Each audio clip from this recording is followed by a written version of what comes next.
For the first time since the Horus Heresy, the forces of Chaos had a new Warmaster. After 10 years of ceaseless slaughter across Imperial space, Abaddon the Despoiler had claimed the demon blade Drach'nyen and replaced his father as the head of the traitor legions. As it stood, no other heretic Astartes commanded as much authority as Ezekiel. The former first captain now meant to wield his newfound power to slowly bleed the empire he once helped create. Welcome to our latest episode of Warhammer 40k, The Black Crusade, in which Ezekiel's warpath will lead him to the fortress world of Cadia. After rising to the challenges of the Tower of Silence, Abaddon the Despoiler finally achieved his goal. The first Black Crusade was a resounding success, and the newly appointed Warmaster could finally recall his troops before attrition losses became too high. The Black Legion forces thus withdrew from the Segmentum Obscurus as swiftly as they had appeared. The Imperial defenders were left dumbstruck at this latest development. Although the Loyalists had finally managed to respond to the incursion, they had never realized Abaddon's true intent. As a result, no one could understand why the Despoiler would suddenly abandon the fight and withdraw back to the Eye of Terror.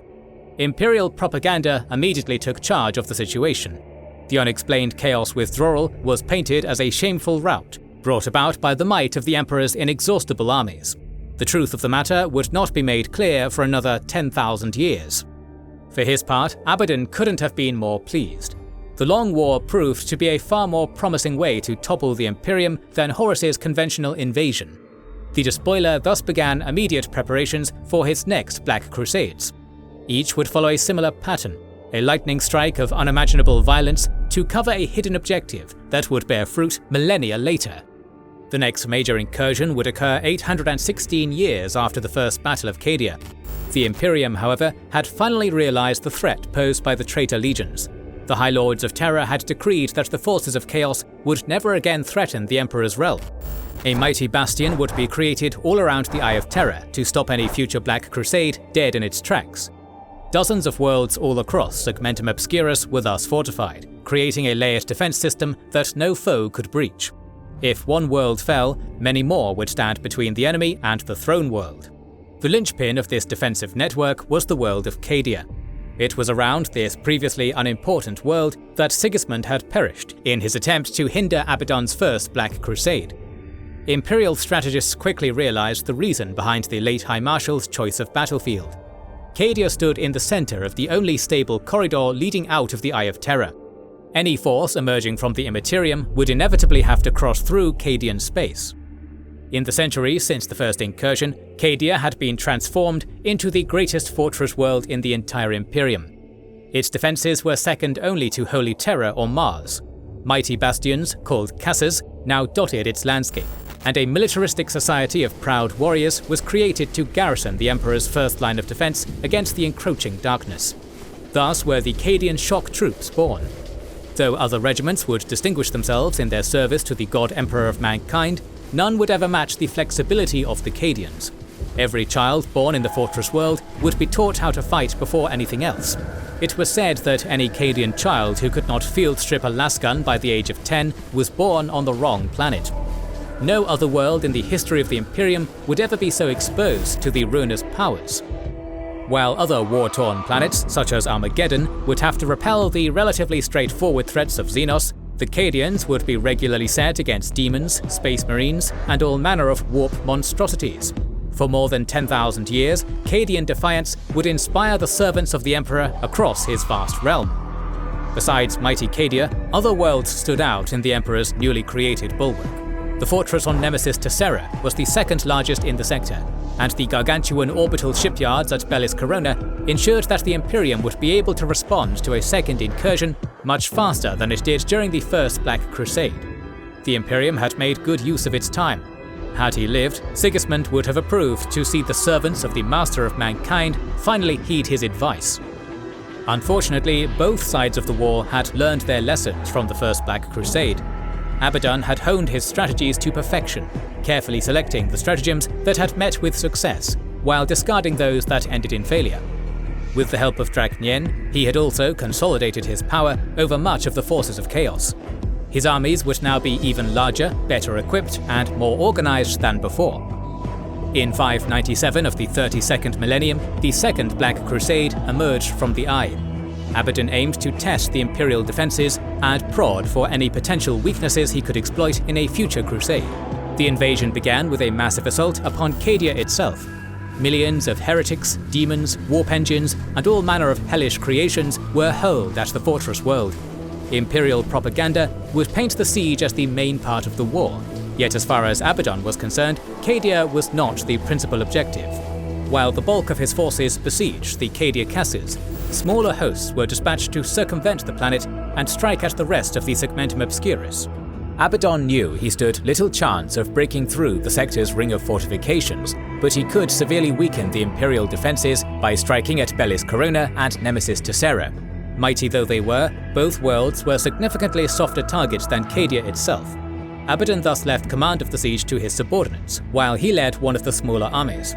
Much like they had done during their first incursion, the Warmaster's forces began encouraging chaos uprisings across the sector.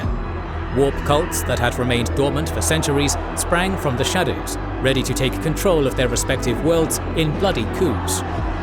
As far as these heretics were concerned, their savior had finally returned centuries after his first coming, and their time had finally come to greet the herald of the Chaos Gods and pave the way for his success. Though these rebellions seldom met with success, the mayhem they created severely hampered Imperial logistics. For every cult put down by the Adeptus Arbites or local enforcers, another one would emerge, bogging down precious resources and manpower and giving Abaddon the necessary strategic freedom to outmaneuver his enemies. While the siege of Cadia raged on, Abaddon's detachment approached the shipyards of Bellis Corona. The local defense forces were completely taken by surprise, thinking the Warmaster was still engaged in Cadia. The blow was devastating. Abaddon's lightning strike ravaged the precious orbital shipyards of the world, blowing apart dozens of docked Imperial warships that were key to the Segmentum's defense. The local Imperial war fleet had been gutted before it had managed to launch a single lance strike. Yet this devastating attack was but another diversion on Abaddon's part. While Imperial strategists were busy trying to salvage the situation evolving in the shipyards, the Despoiler once again took control of his dependable Bringers of Despair. They landed on one of the remote moons orbiting Bellis Corona and put the terrified defenders to the sword. Abaddon, however, had not landed here for mere sport. The cadavers of the Loyalists were collected and used as fuel for a sorcerous ritual meant to corrupt the moon to its very core. This ritual went unnoticed amidst the vast carnage of the Second Black Crusade, and would not be revealed for many centuries to come. When the time was right, Abaddon would use the cursing of Corona to unleash sorcerous plagues upon the Loyalists, weakening their defences for his future incursions. By the time Imperial reinforcements reached the beleaguered world, Abaddon was long gone. All the Loyalists could find would be the ruins of their irreplaceable dockyards and mountains of desecrated corpses offered up in sacrifice to the ruinous powers. To add to the Imperium's woes, the Black Legion was not the only Chaos warband slaughtering their way across the stars. The hated Word-Bearers would not let some upstart like Abaddon outshine them in the eyes of the gods. The Sons of Lorgar were the first to turn to the ruinous powers, and they meant to keep their favour through blood and sacrifice. Fighting independently from the Despoiler's armies, they inflicted terrible casualties against what was left of the Imperial Navy in the sector. Making full use of their unrivaled mastery of demonology, they unleashed dreaded Chaos Defilers on the decks of Loyalist ships. The maddened demon engines ran amok through the corridors, slaughtering all before them and further disorganizing the Imperial response. For his part, Abaddon kept up his momentum. He exploited his superior mobility in the face of the ever-sluggish Imperium, and took full advantage of the chaos caused by the Word-Bearers. His next target was the fortress of Nemesis Tessera, where another assault was called. Once again, however, this overt act of aggression only served to hide his true motivation. The Despoiler's spies had informed him of a secret inquisitorial stronghold on the planet. The servants of the Corpse Emperor had erected it to keep watch over the Eye of Terror and act as a demonic prison. This fortress was somehow also responsible for mitigating the effects of the warp on Nemesis Tessera. Abaddon meant to understand the reason behind this worrying ability and put a stop to it. If the Imperials were working on a device capable of nullifying the warp, the long war would be over before it could really start. The Warmaster successfully located the fortress, built deep beneath the ice. He led his Bringers of Despair in a daring raid that saw much of the garrison slaughtered. In the midst of the carnage, the Black Legionnaires stumbled upon peculiar arcane devices of unknown origins. Though their nature was uncertain, their effect was not. These jet-black pylons were ancient anti-warp artifacts, and were the reason behind Nemesis Tessera's warp resistance. The Imperium had long ago stumbled upon them and used them for their own benefit, despite barely understanding their value. One of the occupants of the stronghold called them hexagrammic eldritch needles, revealing the depth of Imperial ignorance. In truth, these were Necron pylons made of blackstone. This precious material could nullify the effects of the Immaterium. Aeons ago, the Necrons had dotted some of the planets around the Eye of Terror with such pylons. They had aimed to close the eye, though they had evidently failed in this endeavour. Nevertheless, the pylons were successfully keeping the eye from expanding millions of years later. The ignorant lackeys of the false emperor had been living near these priceless pylons for generations, oblivious to their potential. They lay under the earth, waiting for someone to finally activate them and put an end to the eye. Abaddon's instincts were correct. His raid on Nemesis Tessera had revealed the greatest objective of all. If he could locate those pylons and eradicate them one by one without arousing the Imperium's suspicions, he could hope to deliver the ultimate blow upon his enemies. Secrecy would be of utmost importance. If the Loyalists discovered the true nature of these pylons, the Eye of Terror would be closed. Yet, if he could successfully weaken the eldritch defences of Segmentum Obscurus, the warp anomaly would be free to expand, bringing about an age of chaos and endless war. Abaddon ordered his Bringers of Despair to bring down the needles with melter charges. Taking things one step further, Ezekiel freed the demonic prisoners of the fortress and let them run amok on the planet. The carnage they would create would serve as further cover for Abaddon's strategic moves. Once again, the Despoiler's plans had met with thundering success. Most importantly of all, however, the Imperium was none the wiser. The siege of Cadia would last for 5 years of gruesome, unrelenting attrition and horror. The Cassars would hold well, repelling every assault the traitors could launch.